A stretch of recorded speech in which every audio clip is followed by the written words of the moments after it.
Yeah, well, no, yeah, on a new, yeah.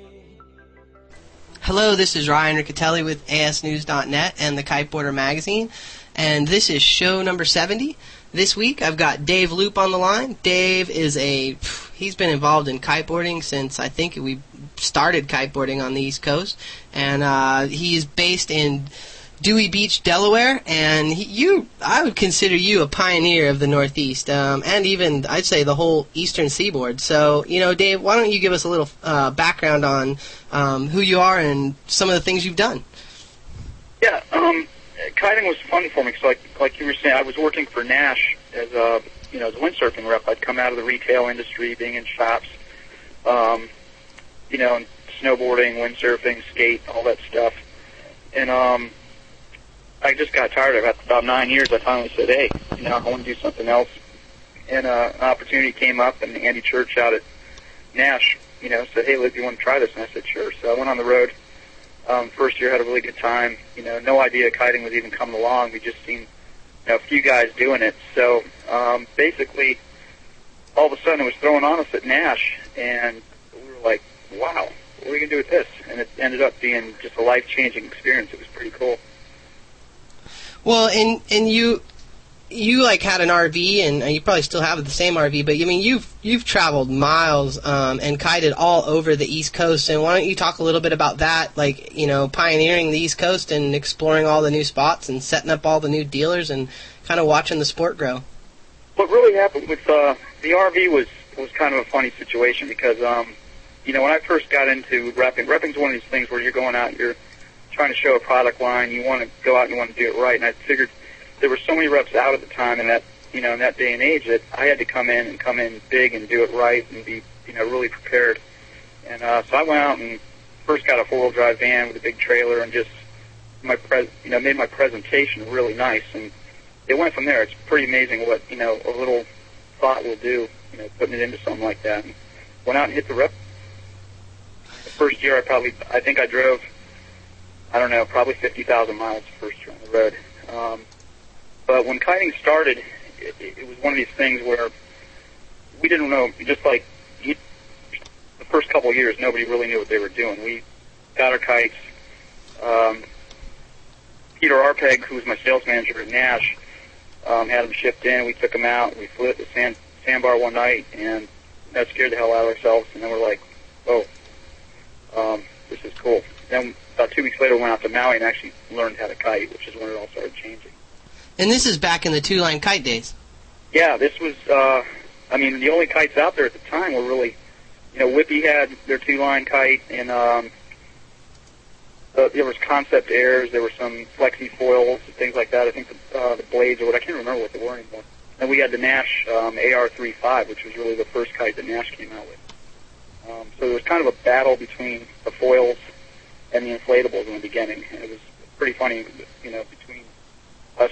Some of the guys out that were there at the time, Trip Foreman, at least on the East Coast, Ty Luckett, they were the F1 guys, I was the Nash guy, and you remember that. Yeah, hey Dave, your vocals are kind of coming in and out, so if you can just remember to speak directly into the phone, it'll help a little bit. It tends to happen. I don't know what it is. I think it's just could be my phone line as well, and the speakerphone, and the whole nature of this. So, I actually, those were the days, man. With Trip Foreman, I can still see and picture Trip Foreman hanging on to this long broomstick, two-line F1 foil, jumping. I mean, those are the days, and also, you had a cohort too, which was Neil Hutchinson, and talk a little bit about your relationship with him. Yeah, Neil was one of the deals where I went to Florida, and I was just driving around randomly visiting shops, and I met Neil, and we hit it off. There was a bunch of guys that were just getting into kiting, and we went out and had a great time. As you know, in Fort Lauderdale, it can get out of hand and be a lot of fun at the same time. So we hooked off in a good relationship, and it's just kept getting better for years. We stuck together on everything. We do X-rated kiteboarding right now. We're both slingshot reps, and I think our defining day was really when the AR-5 came out with Nash. We were down in Fort Lauderdale. They shipped us those kites, and it was the first day that all of us went upwind at the same time. I mean, everybody just started going upwind like magic, and that was one of the biggest days of kiting I can ever remember for all of us. We always talk about it. Say, man, you remember that day? All of a sudden, it just happened. Well, and there, you have a lot of history, or you've watched a lot of riders come up in this sport, and you've seen a lot of the history of this sport, and a lot of people don't realize this, but you have an old, long-time friendship with Lou Wayman, and who's obviously one of the pioneers of our sport. Why don't you talk a little bit about that? Well, Lou was funny because Lou worked for me. God, it had to be probably around '95 or so. I don't even remember when we went out to Maui, but when I got out there, I ran into Lou, and it just shocked the hell out of me. He was kiting, and Lou had worked at our shop probably, I'd say, about 6 months or 7 months. He was a real funny guy. He was very intense. He loved working on things. He loved he loved to break everything that he rode, which was hilarious. So we had a lot of fun with him. But when I went out to Maui and saw him ride, I was like, oh my God! I mean, he just tore it up. And a few years later, I think it was at Glassmasters when you and I were there. Lou came up to me and handed me $80. I'm like, what's this for? He goes, it's for a pair of shoes I forgot to pay for at the shop. It's been killing me for this long. Well, that's he's Lou. A character, man. Yeah, Lou's definitely a character. He definitely marches to his own drum. Yeah. And, obviously, where you're at, why don't you talk a little bit about, like, what it's like, in Delaware, and I mean, that, you are one of the key guys up there, and there's a few others up there, and I'm sorry for those that listen to the show that I've missed, but I mean, you're one of the main guys up there who really, pioneered those local areas. Yeah, when I was running around in the beginning, you'd go out to shops, and you had to teach every single shop. All their employees, whoever was on the staff, or the people they were going to have kiting, had a kite. I mean, so, those first 2-3 years, all you were doing was a clinic, one after another. And, as you finally started to fill some of these pockets and had a rider start to ride, that's where it started to blossom. But in the very early days of that, it was tough to try and go up the entire coast and try and teach every single shop, or somebody in the shop had a kite. Especially in the beginning when we really didn't know how to teach. So, you know what that was like. I mean, it's a little bit tricky. Well, and the gear has progressed so much, and Yeah. and obviously with kiting, with all the new brands and stuff. I mean, you've watched like a lot of the different brands break off into new brands, and all how the equipment's evolved, and coming from your perspective, I mean, you've watched from two-line kites to now. I mean, what do you think about, like, obviously teaching someone from back then to teaching somebody now? I don't know. You always have people, you're going to have some person in the lesson that comes in that just gets it right away. They just have a natural talent. I didn't find it that much harder to teach back then as I do now. It was just a different style of teaching. I think now, with D-Power, with all these different things going on a kite, there's a little more confusion. Back then, you take somebody out, and they did a body drag, they did another body drag, they did another body drag until they finally had a good concept of what's going on with the kite. It was fairly easy to relaunch. I think, the two-line kites pretty much came up fairly easily. But there's a lot more going on with kites nowadays. When you're teaching a lesson, you're showing a lot more stuff than you did back then. So, in an average lesson, I think I can get somebody out usually within 3 hours. They're up and riding. They may not be doing great, but they're up having a good time. I don't think that's changed much really from back when I used to teach people. They pretty much, as long as they had some aptitude and some board skills with it, they were able to get up. Well, and I guess, with that said, too, is like, you make a good point that the gear is obviously a lot more complicated, and you're absolutely right. Sometimes I think teaching on some of the old two-line kites, if you lived in enough wind in a wind area, I mean, it was easy to get someone up and going on a two-line kite. It was so simple for them, and now, we have these, 4-line SLE kites with 100% D-Power. We've got all these clips and bells and whistles, and it's just, it has overcomplicated things, but in terms of the safety aspects, obviously it's a little bit, you don't cringe as much, when you hand off one of these kites. It's like, all right, let go. Oh, I still cringe. So do I sometimes, but I think that's just the nature of kiteboarding. Well, let's get on to some other stuff too. I mean, a lot of people don't realize it, but you're like one of the major, like, instigators and promoters of the first, kiteboarding contests on the East Coast. Yeah. And isn't that where H2 Air came from, the name? H2 Air actually came from an idea that Peter Arpeg had about doing a kite culture type fest thing. Then he came up with his name, H2 Air, and he said, why don't you use that? Well, little did I know, about 2 months later, Chris Gilbert called me up, was kind of PO'd that I used the name. It was supposedly his. So that's actually how the name H2 Air came about. I was pretty embarrassed about it, but at that point in time, I had invested so much money into it, I couldn't really worry about it anymore. Yeah, and I remember seeing photos of these contests that you guys would have on the East Coast, and Neil Hutchinson would be there, and all these people, and I mean, this is back when Neil Hutchinson called himself a professional kiteboarder. Yeah, we did have the biggest, largest parties, I think. I had Jeff Lagos from Slingshot out here one time for a party, and he basically said, man, you just blew away all the Slingshot parties that we've had. I mean, we've had some just crazy vendors. That's always kind of been my trademark. If we're going to do it, we're going to do it right. So those parties were pretty good. Yeah, and I can attest to that, because I've been there a few times where on maybe the final day of the contest, you've been MIA. Like, you didn't... About every one of those. Yeah, but it actually, I've been actually, you and I, we've done some traveling. I've seen you all over the place, and I remember we did a trip up the East Coast, and we went up from North Carolina, and I think you ended up in Delaware. I continued up to Boston, but we had a great trip, and the coolest thing about traveling with you is that you just knew everybody, you knew every spot, you took us right where we needed to go. I was working for another magazine at that time, and, how have you seen kiteboarding change since then? I mean, obviously, at that time, we felt like we were pioneering it, and we weren't pioneering it because you had already done all the hard work, but I mean, from now to back then, like, how much growth has there been on the East Coast? Oh, there's a lot. It's funny when you look back then because, like you said, there were just a core group of people. I remember the Barnegat Light Contest was one of the first contests that I did that really came together with the guys up in at Island Surf and Sail. And that contest, the only entrance and basically the only people there, I think, was Dimitri Maramudas, Jason Slezak, Gary Mank, Tripp, Ty, myself, Skater, like all these guys. We were the only kiteboarders. Skater. What happened to Skater?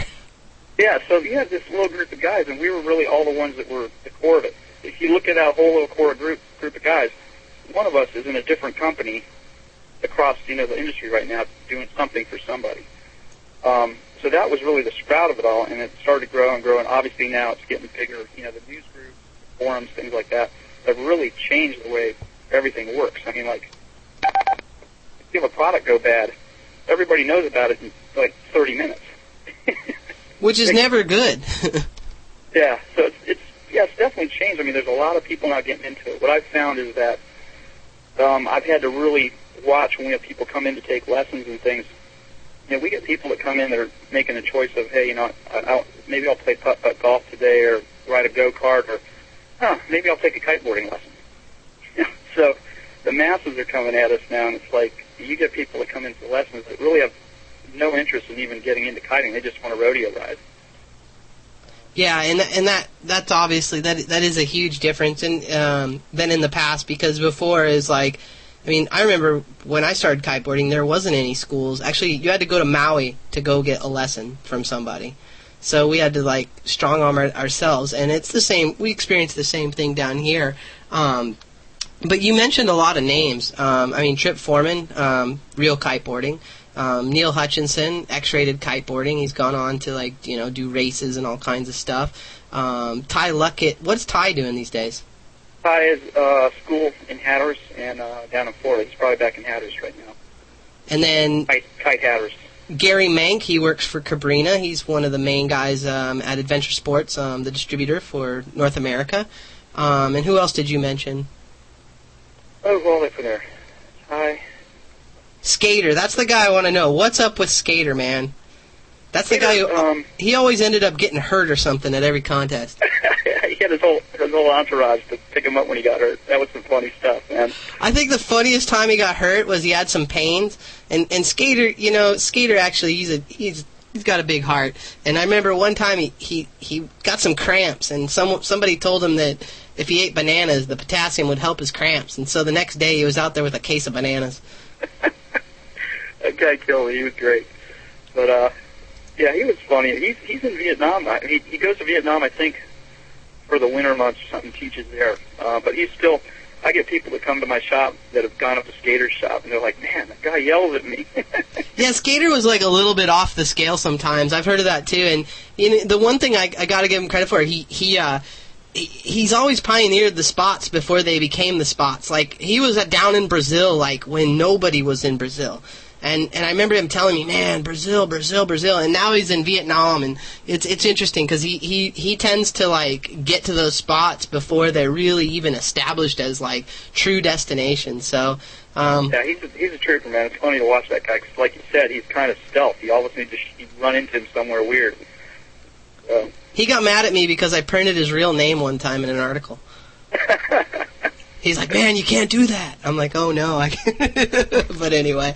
Yeah, and let's talk a little bit about, you came down to the Island Rod Invitational when that was in its heyday as well. And that was a huge party down there. And, I know you actually pulled out this whole contraption, and you had this projector with lights, and you had are you still doing stuff like that?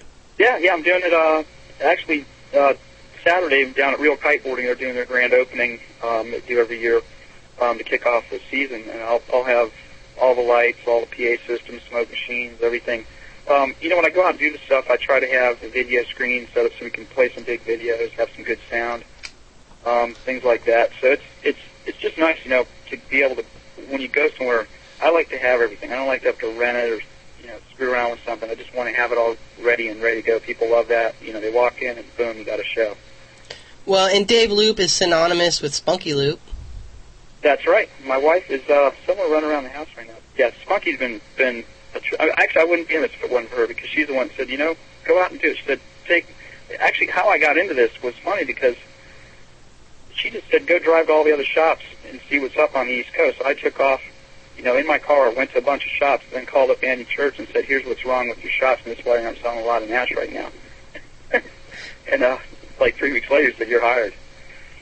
Yeah, well, and Spunky's awesome, and for those of you who know her, who listen to the show, I know you'll agree, and if for those of you who don't know her, Spunky is kind of like the person who, if you're at a contest or you're at an event, she'll just make sure you're having a good time. Yeah. She's just always positive, and she's always been a huge, huge advocate and supporter of kiteboarders and kiteboarding. And you got to tell her I said hello, because I miss her, because I don't get out like I used to. I used to be on the road 24/7, and it was always great to see her, because it was just a familiar face who was always she took care of me, man. Yeah. Hey, I tell you what, I get as many phone calls for her as I do for me from the people in the industry. Everybody wants to talk to her. Every day we get phone calls. So. It's true. We're kind of a team when it comes to it. We're, heading down to Hatteras to do our thing this weekend, and then we'll be back up here, and, we run the shop together. We go on the road together. So it's actually, we do, as she says, we do everything together. Well, that's awesome, man. Well, and you're talking about this Hatteras the Real Kiteboarding grand opening. Why don't you tell us a little bit about that and what your role is in it? Yeah, on Saturday, Sunday too, we're going to have some demos going on, products. There'll be prize raffles. Lots of stuff. There's tons of swag laying around, so people come down and do that. Just come down and have a good time. We're going to have a party Saturday night at Mac Daddy's, I believe it is. And it's always a good time down there. We come down and everybody gets together. Hopefully it's going to be good riding this week. It's supposed to be warm. I don't know what the forecast is yet, but it should be. I think it's going to be a great weekend. We've been doing that with them for quite a while. I have an event with them every year. Actually 3 times a year I usually do something with them. So this one should be good also, and hopefully we'll have really good. Hey, Dave, I'm kind of losing you. You're kind of fading out again, so I believe it's probably just the nature of the cell phone. Another question I have is, like, obviously we put out with the press release this really old-school photo of you from back in the day during your glam days. So, tell us a little bit about that and what the big hair and the spandex was about. Well, it was leather, man. Come on. Oh, I'm sorry, man. That was after spandex. I wore that before. Now, just from back in the day, when I started playing in bands when I was like a little kid, like 12 or so, and I've been always playing in bands for a long time. That just happened to be one of the ones. Screams of Pain was Washington D.C.'s only original sex rock band, and all we did was play songs about sex. Songs like, well, I won't say that. One was called Babylon Pink, another one's called Fuck Me Pumps, it's like that. But so some crazy stuff, but we had interesting crowds, and that was just one of the funnier bands I was in, but there were a lot of them. And I can remember hanging out with you, and you pull out the electric guitar and start jamming, and it's not a joke. I mean, you can really play the guitar. It's like you can play like a true rock star on the guitar. There's been lots of times, you guys, late at night. I mean, I think you were down there for one of the Hazardous events. We were one of the Halloween things I think we did. I pulled out the guitar, and pretty soon the entire house, everybody was going crazy. We had the drum sets there, and the bass. We had the whole place just rigged. Yeah, Dave, that's the one thing I totally remember about you and traveling with you is when the guitar came out, and also, too, you would even sometimes just jam riffs, and I wouldn't even know it was, I thought the radio was playing and you're playing, and actually, some of your music, you've used some of your music in some videos, in some of, like, the video clips. Or actually, I've heard your music in video clips before, and then I found out later that it was you. It shows up every once in a while, so it's kind of funny, but it's a passion. I mean, before it was a business, and it got to be one of these businesses where I just felt like I was chasing my tail. But it's a lot of fun. So I'd rather play to have fun than go out and bust my ass to make a living doing it. Well, and I know you're the slingshot rep, and everyone who listens to the show, they love to hear about gear. So why don't you give me your feedback on the Turbo Diesel 2, the T2? T2 is going to sell like crazy. It's a fun kite. I was on the 9 today. It's got a lot of pop. It's very easy to ride. It's one of these kites you pull out of the bag. Today I pulled a brand new one out of the bag, hands down, rigged it up, went out and rode it, and had a blast. That's the way a kite should be. The safety system looks good on it. It works well. Kite's just, aesthetically it looks great. I think it's going to be a hit this year. Actually, I will bank on it because that's how I make my living. Well, I think out of the boat kites that I've ridden, and obviously in my shop I sell a lot of different kites. It's got the best balance when you put all the different aspects together, whether it be D-power, pop, handling, all these things. Today from riding, I was really, really impressed with that kite. So. How does it compare to the Link? The Link needs a lot more wind, and the Link needs to be much more balanced on the bridles. As you guys, everybody knew we had a problem with some of the bridles with that kite. There were a lot of Links out there that handled very bad, and it was a bridle problem. There's a lot of Links out there that are really nice, and once you get them tuned up right, they're actually a great kite. Unfortunately, a lot of people out there don't really understand tuning kites. Basically when your kite, you're sheeting in and you're sheeting out. They don't know that balance point when a kite starts to go backwards or go forward on them. And if you don't know that, and you're trying to set up a link, you're going to have a problem doing it because you need to know where that center balance line is. Once you get that, the kite gets dialed in. It's a really nice kite.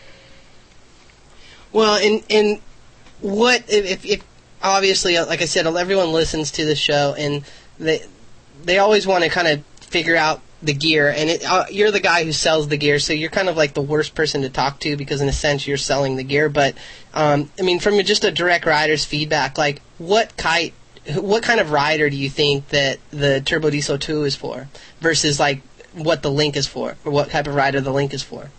I think the turbo is going to work. It's going to work well on both ends. Today, obviously, I'm not a great rider. I don't get enough time on the water. I'm usually out teaching people or in the store or riding around on the road trying to get somewhere. The kite's very easy to fly. It's very stable. You don't have to worry about it flying over your head or falling backwards, anything like that.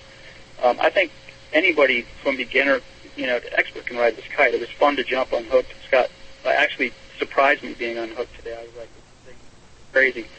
With the amount of power it draws, I was really surprised at how much V-power it had. But the Link, on the other hand, needs quite a bit of wind to ride. You had to have that kite, pretty lit up, I think, to ride. I think most people did. This one here is effortless. In a little bit of wind, you're going to be able to go very easily. You know what, Dave? I'm losing you again, unfortunately. You started fading real bad. So you were talking about the jumpability the T2 versus the Link.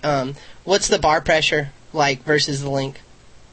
Bar pressure is definitely more. The Link had a very, very light bar pressure, to the point where it's kind of hard to find your kite. When you're riding that kite, it takes, a few days of riding before you actually understand where your kite is, because the bar pressure is so light on the Link. The Turbo 2 definitely has more bar pressure, more input on it.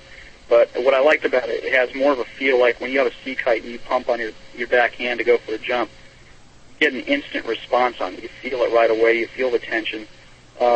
And you can really, you get results. Basically, when you go up there, you get results quickly, and you know what you've done. Whereas I would say the Link took much longer to ride for most people and understand, how to jump it. What do you think would? There's a guy in the lounge who's asking me this. He says, "What's the best kite for a rookie, the Link or the T2?" And I think you kind of answered that, but I wanted to address his question. T2 all the way. He'd have no problem. T2 all the way. And what's your feedback on the fuel?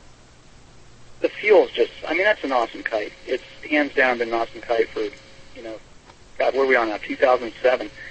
It's still my favorite kite to ride. When I go out and ride boat kites, I'm still a little bit, they're kind of strange for me because I've ridden fuels for so long. The fuels are the pick of, all our team guys, anybody out there that we go out and, want to get a kite. If I call some guy on my team list, he wants a fuel. That's just like the supercar, everybody wants one. So we've had a lot of people, like I say, especially the team guys, that just stick to those kites. Fortunately, we've had them. I'm scared that we're not going to have them, in 2008, and I'll freak out because that's our meat and potatoes kite. And what do you think? Okay, there's a lot of people out there who might have bought a Link, and maybe they, like you said, they don't understand the tuning. What's your feedback to helping these guys out to tune up that kite, or maybe even they have a Link and they think it flies great, and they don't realize that with a little tuning it can even fly better. Basically, you need to get the kite obviously up in the air over your head and figure out where the balance point is. Sometimes I do that by having a kite, and you want it on a steady day when it's blowing, maybe 15 or so. Get your kite up in the air and find out when it starts to back up or when it starts to overshoot your head. And sometimes I'll do that by being hooked in, grabbing my back lines on the pads, and just pulling on the trailing edge a little just to see when it wants to go back or when it wants to go forward. Once you find that sweet spot, it's really easy to adjust. You can get the kite to sit exactly where you want it. Like I said, the kite is a little bit heavier than some of the other kites because it's built, to be really tough. So you need a little bit more wind for it. Well, I have a little rumor here. It says, rumor is that Dave and Neil Hutchinson will be doing some cat charters next year. What's the deal with that, and how is this year's trip? And I guess these cat charters would be in the BVIs, I guess. Yeah. The BVIs is, Reel's gone now too, a bunch of people have gone. It's just a magical place. The water's so clear, the lifestyle's so laid back.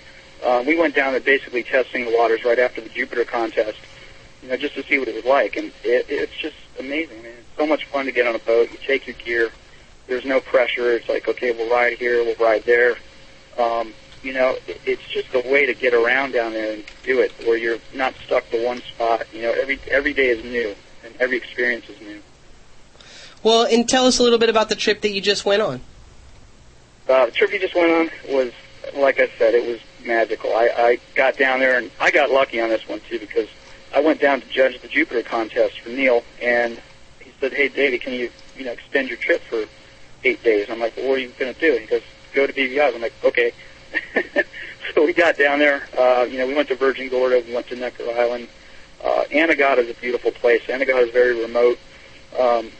We got over there and got to ride pretty much every side of that island. And there's just so much riding there. You can have flats, you can have chop, you can have waves. You just name it. The conditions are there. The people are nice. There's not a lot on the islands there. When you get into like Anegada, there's just really nothing there. A few restaurants and stuff like that. So it's very laid back. But being on the catamaran, you don't really need that. You can take your dinghy in, go to dinner, come back out, hang out on the cat. So it's a very laid back, not a super partying type trip. It's more of a kind of soul searching type of trip, as I would say. Well, and I've got a funny question coming in from the lounge, and I don't even know if you can answer this, but someone wants to know what would be the price around to get a kite with some custom graphics put on it? A custom T2 with some custom graphics. That's tough because you got to build them about 6 months in advance. It can be done, but we literally have to order like 6 months in advance to get it done from Slingshot at least. I would tell Phantom you just need some spray paint, man. Acrylic spray paint and a good giant magic markers. Those things work. Exactly. Well, obviously you were down on that trip that we were just talking about with Neil Hutchinson, and Neil was telling me that it was a dream trip. So it sounds like that's the trip you're probably going to be offering people, and you guys will be. Who's going to serve as the host, and how's that all going to work? Well, there's different captains, different cooks lined up, different things like that. So it'll rotate. Like I may go down on a trip, Neil may go down on a trip. I doubt that we'd even be able to do it all at the same time, just with the cost of it. But I think for people coming down, we wanted to do it two different ways. Is have our trip where you have everything catered. It's really nice. It's going to cost more, obviously. Or have the bareboat trip where you go down and basically you have to take care of yourself. We'll figure out our grocery list and all that. The biggest hassle we found down there is that everybody's coming in and riding and going back out, and so getting a time together for everybody to eat and do all that stuff is tough on a boat because you have very small space, to do the cooking and all that stuff there. So that was the only tricky part. Everything else was awesome. Well, and is this going to target more like small groups, or are you going to have individuals that'll be able to buy a spot on it, or how will this work? Yeah, groups or individuals. I think you're going to find more a group of guys like just want to come down.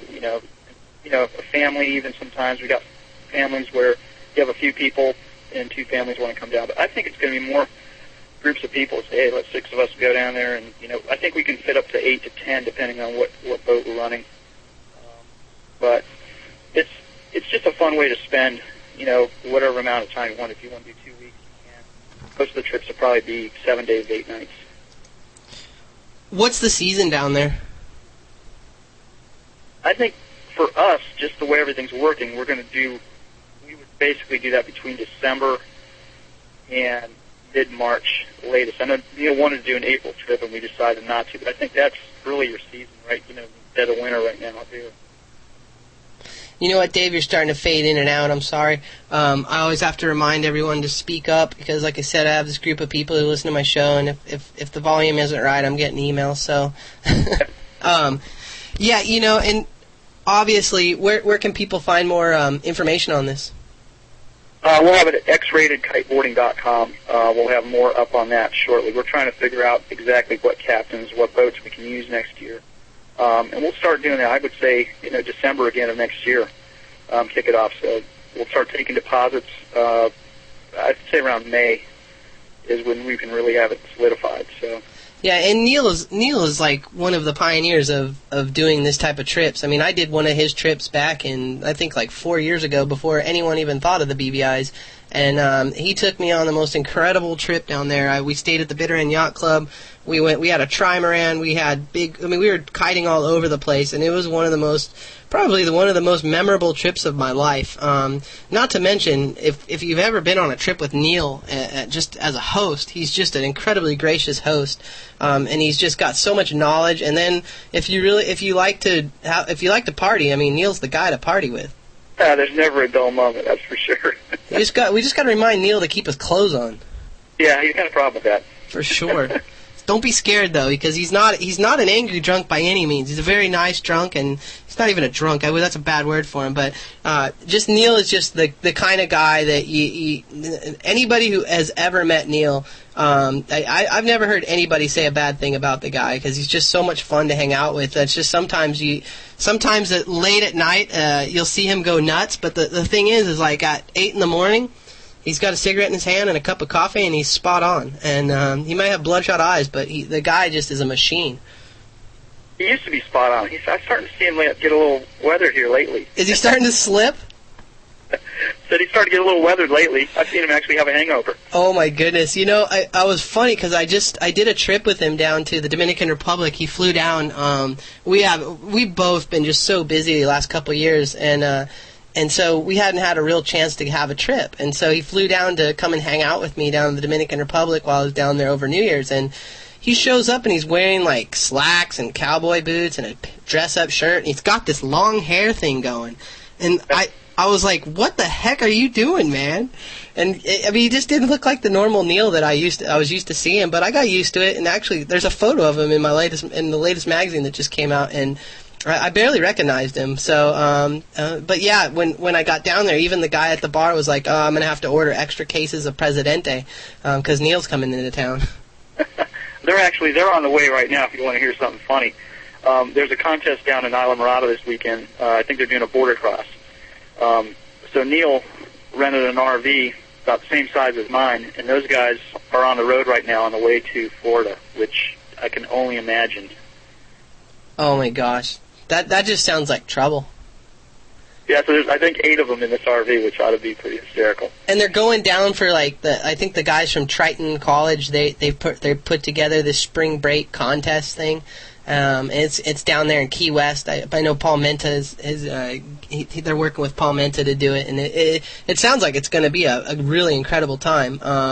But Neil called me up like a couple weeks ago, and he's like, "Yeah, man, I got to help these kids out." And I was like, "Yeah, right, you got to help these kids out." He sees an opportunity to go and hang out and party, and he's there. Basically it. But you know what? It's funny how hard Neil's in the same situation I am. He has a shop called Tiki Beach, where he does lessons. He sells some gear there, and I'm also a retailer and a rep, which is really a difficult thing to do at the same time. In the beginning, for both of us, Neil's kind of been my sounding board for things, and I've been his. And, when I first went out and opened this shop, it was kind of a weird thing because dealers are freaking out going, "Hey, now Loop's going to be getting kites cheaper than us or something because I'm with Slingshot." And it wasn't the case, and I had to prove that to both the dealers and my company. So Neil has just gone through the same thing. And what really happens is if you just do business right, it works out for everybody. So it's good to see him out and really getting ahead with that. Because when we first opened Tiki Beach, I think he was really freaking out over it, trying to do the same thing that I was. It takes a lot out of you. Well, that's the only bummer part is as soon as Tiki Beach opened, which for all of you out there, Tiki Beach is Neil Hutchinson's kite school. It's located in Fort Lauderdale, Florida, and it's just an incredibly beautiful location. It's like if you think of Fort Lauderdale and you think of all the hotels and all the condos right on the beach, he's right there, and he's got a full concession there. And so he launched this thing. He took it over from what did Chris call it? Kite Surf USA. It was formerly Kite Surf USA, but he took it over, and ever since he's taken it over, man, I barely can get a hold of him, and he's just MIA, which means he's working, and he's working really hard. But I hear he's doing very well. Every time I talk to him, he told me he had a really good season, so that's always good to hear. And actually, I just got Marina chimed in, and I've got to add in the Kite House is down in Key West. They're part of the event that's going on down there, so it's good to see though he's breaking away and getting down there and helping these guys out with that event because Neil really knows how to run an event down there. So there's a question. Job of it, There's a question coming in from the lounge, and it says, is it true that Dewey Beach has the oldest kiters around? That's a great question. I think there's a bunch of people, not in this lounge, but in the other room, that are probably going to be looking around the corner in a minute because I think they're listening to this. But, yeah, Dewey has a lot of older kiters. And, I would say in 60-plus age group, and they all rip. They're good kiters, so it's kind of funny when you come up here, and, I have people come up in the parking lot, and they're like, God, if that person can do it, I can go kiting. And you don't realize these guys, they're pretty hardcore. They're out all year long. Only on the coldest of days, the people aren't out riding. So it's a great group, and it's really a fun group of people. Well, and you know what? There's another question coming in from the lounge, and it's from a guy named Fuller WE. He says, with that picture of Dave, and he's talking about the picture that we used in the press release. It says, and it's a picture of Dave where he's all long-haired and glammed out. It says, with that picture of Dave, is he going to change the company name to H2 Hair? When somebody posted that on a news group today, it was pretty funny. I started laughing. H2 Hair. Well, Yeah, and Dave, I haven't seen you in a long time, so I don't even know what you look like anymore, man. That's really bad. You're my friend, and I don't even know what you look like, but are you still busting the long blonde hair? Yeah, it's still there. What's left of it. What's left of it. Yeah, actually, that's really bad, because my girlfriend today, we were out last weekend, and some guy said, "Oh, yeah, I saw you with some short, bald guy," and I was like, am I the bald guy now? Oh, no. That sucks. But, that kind of stuff happens. But, why don't we talk a little bit about, your local area, because I know that, there's a lot of kiters in that area, and why don't you talk about the local spots around where your shop is?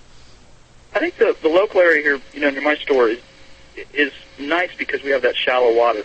It's also close to a lot of different places. You have D.C. here. You've got New Jersey people come here.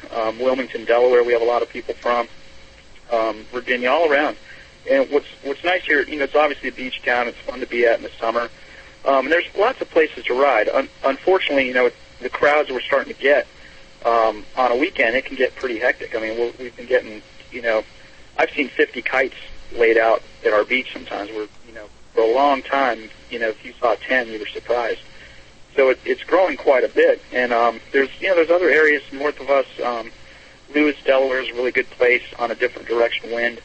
But you can bounce around and kind of kite everywhere here, which is fun. And you don't have to drive, forever to do it. The only problem is in the summer when we have, obviously the tourists and everybody here, the traffic's starting to get bad. So getting around is a little tougher. But riding conditions are good. There's, you can ride waves.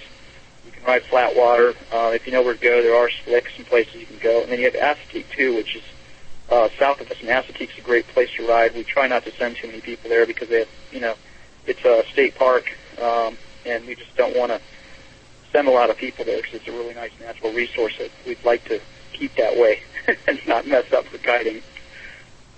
Well, and that's the problem. You can always send people down here to Texas, man. This place, I tell you, that I'm from California and San Diego where the wind is light. I moved down here to Corpus Christi, and I'm telling you, this place is so wide open. Today it was windy as heck, and there was no kiters. I mean, there was kiters kiting, but there was no kiters. We never get that. And you got to be careful what you wish for. Like you said, we were happy to see 10 kiters, and now you see 50 kiters. I mean, some days I long for the days to where you can have some kiting community around. So yeah, I understand though that you definitely don't want the riffraff that goes along with it though. Good and bad because our areas. It's not that we don't have a lot of area to ride; it's we don't have a lot of area to launch. We have small state parks; they fill up quickly, and then most of the other beach areas are pretty much private property. So you don't have a lot of areas to get in and out of it. And then, you have fishermen that use a certain area. You have a lot of, I wouldn't say there's rules, but there's just a lot of courtesy that you have to extend in order to do it right. And, every year we have more and more people, obviously hitting somebody with their kite or, just something going awry, which is happening everywhere, which, the more people we get into the sport, the more it's going to happen. But so we just, we try and do the best we can to keep things from happening, but there's always going to be those incidences. Well, and here's another question coming out of the lounge.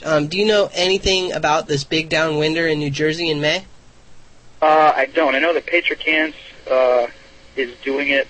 I saw a little bit about it. I think they're actually going from Cape May north, and they're doing it in separate legs. So I guess if it's good for, a certain day, they'll hit that spot, get as far as they can, then they'll call it off and do it the next wind they get. They'll keep doing it. But I don't exactly know the whole gig on it yet. So this, when are you heading out to Hatteras? I'm going to head out early in the morning. And so you'll be down there hanging out with the real kiteboarding crew, and they're doing the grand opening of the grand opening of their new shop, correct? Well, no, the new shop's not there yet. What they do is every year they have kind of a customer appreciation grand opening season, starter type party, and they have some sales going on. They have, big giveaways. It's a really fun thing, and I think they're hitting it really well this time, so I think we're going to have really nice weather for it. So I think a lot of people take off and get down there. Yeah, those guys are doing an awesome job, and I know you've known the Matt and Tripp since they were just operating out a Tripp's van in a little trailer. So I've known Tripp for 20 years. I mean, we've gone back and forth with. He used to be my rep when I was in the windsurfing business, and he'd come and sell me north at that time. Then years later, we were competitors. We worked for the same company, and he was with North, I was with Nash, and we were both selling windsurfing stuff. And then we got into kiting, and we were competing reps. Then he opened a shop, and I was selling to him, and I opened a shop, and he was selling to me. Yeah. And for those of you who don't know, Trip and Matt Nuzzo, Trip Foreman and Matt Nuzzo, they're both co-founders of Real Kiteboarding. Probably, I would say, the biggest kiteboarding shop and school in the world.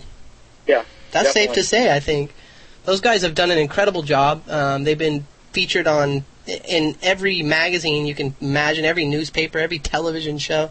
They've done a really incredible job, and so that's cool. So you're going down to kick off the season with them. The reason why I said, are you open up their new shop, because I heard that they're just planning this monster shop down there. So yeah, they're in the process right now, I think, of getting everything together to start construction on it. But it should be a beautiful place. If you haven't seen their property already down there, Real Kiteboarding, it's just a beautiful spot down there. They've really taken the time to make it nice and make it first class. So when people go to, do clinics or, take lessons there, you have all the amenities to do it right. And what they're trying to do is make that even, stronger and have a place where you can stay. They're going to have, I think, condos there, a beautiful shop and all that. So they're really planning for the future, which they've been doing for a while. They take advantage of the opportunities, but they work really hard at it. Yes, they do, and those guys, I know that they take heat, but they take a lot of heat. Sometimes it's tough being at the top, but they do run a first-class operation. And for anybody who is looking for that full kite experience, they run one of the most legitimate, like, outward bound style of schools. I don't know if any of you are familiar with outward bound, but they did the climbing and ropes courses. But they're kind of at that level of organization with their school. They have real intensive camps, and no, this is not a Real Kiteboarding infomercial. It's just I'm really impressed with what they've done for the sport of kiteboarding. Well, I look at it with my shop, H2 Air, it's like I'm just the opposite. I want to be as small as possible and as efficient as I can, but I want to be able to lock my door and leave when I want to. Exactly. I don't even have regular store hours. It's like I want to go out, hang out with the people, go ride, do lessons, and not have that store as an ankle chain. No, and I agree with you there. I know people ask me about South Coast, and I say, well, we're just more of a boutique kite school. We focus on, we're not into. I mean, if you're looking to go take your whole business over, and you're looking to take your whole family and put them all into camps, I mean, that's a great place to go. But yeah, I want to go kiteboarding myself. I can't. That's why we do this, right, Dave? Well, no. If you teach lessons, you won't go kiteboarding anymore. Oh, and you know who I have? I have working and living in, because we have a compound down here, and I live on the upstairs, and then I have Zach Kleppe. He's holding down the fort downstairs, and he's the main coach, and he manages the South Coast Kiteboarding. And Kleppe, that's awesome. Yeah, actually, last week I had the whole Kleppe clan in town. I had Sue, Zach, Ben, and even Kelsey. Man, Kelsey's she turned 15, and it's amazing because I know you've seen it too. You've watched a lot of these people grow up. I mean, you've watched even me. I'd say you've watched me grow up. Well, it's funny because the Kleps, they were some of our first, I'd say, our youngest slingshot kids, and they've been such loyal guys, since the beginning. And they were, I can remember Ben was 10 or so, I think, 10 or 11, I think, when he first started riding. If I'm right, I can't remember. Yeah. Look at those kids and the size of them now; it blows your mind. Oh, Ben's like 6'3", and he's going to prom, and I look at these kids and I feel old. I really do. I'm like, gosh, man, I remember when you'd hide behind your mom's leg because you were too shy to even talk to me, Ben. Funny. Yeah, and you know what? Actually, Marina chimed in and she said, "Well, let's not forget North Carolina. We got Hunter Brown's shop. There's a lot of shops in North Carolina. It's not only about Real Kiteboarding. So, yeah, you got Kiteboarding Hatteras. You know some of the shops. Maybe you could throw some. Something that's kind of cool about that is I have a lot of communication with all these shops, and that's one of the things that was really good with me in the beginning. Is when I did go out on the road, I already knew everybody. I knew all the shops. I had good relationships with them. I talked to Hunter still. Hunter and I just talked a couple weeks ago, and we, shoot the shit back and forth. What do you think of this? What do you think of that? And I'm really lucky to have that relationship with, I'd say, 90% of the shops on the East Coast, almost to the point where when somebody will call me, checking a price or something, they're trying to beat a price, and they call me up, and, if they're from a certain area, say they're up in Cape Cod, and they just walked into the kite site and they looked at a board and they're calling me to get a better price. And I'm in Delaware. I'm like, why didn't you buy it from the shop up there? I don't mention the name, but I generally just know who's there. And I usually steer them right back in the shop they left and just explain to them, here's the deal. Why don't you just get it from your local area, from your local shop? And some of the excuses that come up are pretty funny because sometimes people just don't ask or they don't know what's going on in the store, or they don't say, hey, can you do the same deal? Or not even the same deal. What am I going to get if I buy this and I spend a little more money on it? And with the kite shops right now, it's very competitive. It's a tough business, more competitive than most people even realize. But we don't want you to walk out of the shop. We want to make our deals. We want to keep you there. But also, I don't want to take business from somebody that's, in order, like my website says. You're, billion miles away from me. Don't call me up and try and get cheaper stuff than the guy right next to you. It's crazy. No, I agree with that, too. You got to support your local shop. Yeah, I'm finding a lot of the new guys trying to get in this, they don't last because they don't realize the reality of what's going on with this business. They'll get in, you see a lot of shops try and open up, and they last, 3 or 4 months, and they just lose interest because they realize how hard it actually is to do. No, you're absolutely right, and it's a very small industry, and everybody does know everybody. I mean, if you've been in it long enough, and especially in the United States, everybody knows everybody, so... Yeah, well, Dave, it's been great talking to you. I wish you the best of luck, H2Air, and all of the different things you're working on. Why don't you give us some websites where people can come and check you out? Basically, check out Slingshot's site, of course, which is sskiteboarding.com for any of the Slingshot stuff we have going on. For my shop, it's h2air.com. Which and that's the letter H, the number 2. Yeah, I was going to say, you got to spell it out, man. What's that? I said I was going to say, you better spell that one out. Yeah, H2Air. It's only five words, basically, or letters. But no, people are funny. They have a hard time figuring that out, but it's just H2Air.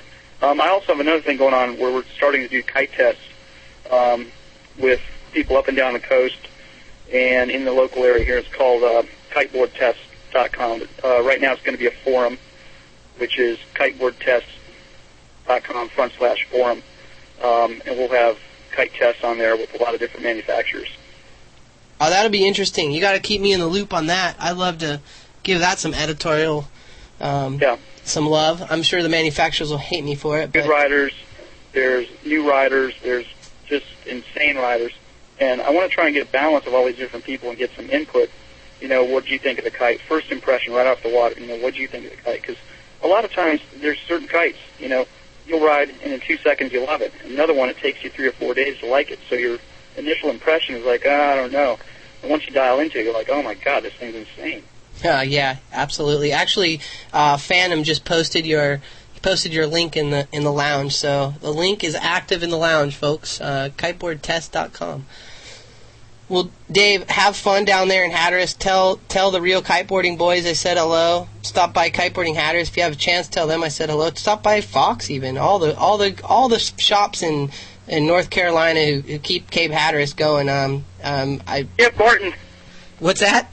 Don't forget Barton. Oh yeah, that's what. I'm sorry. That's like one of the oldest shops there, isn't it?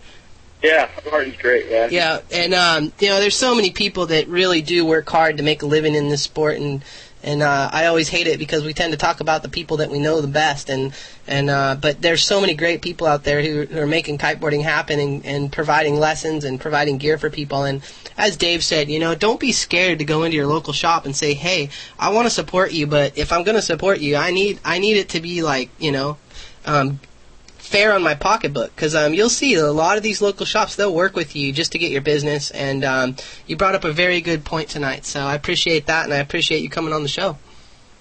I appreciate you having me on the show. Tell everybody I said thanks. Yeah, like I said, you have a big following out there. You really do. Actually, people have requested that I needed to get you on the show, and whenever you're going to be doing something new and crazy or even if we want to come and talk more about kitetest.com, I would love to do that. And also too, you better tell Spunky I said hello. I will certainly do that. Ryan Riccitelli from asnews.net and the Kiteboarder Mag says hello.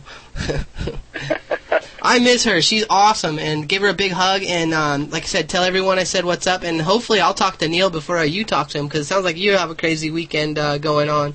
And yeah, hopefully, you'll end up in one piece. I hope so.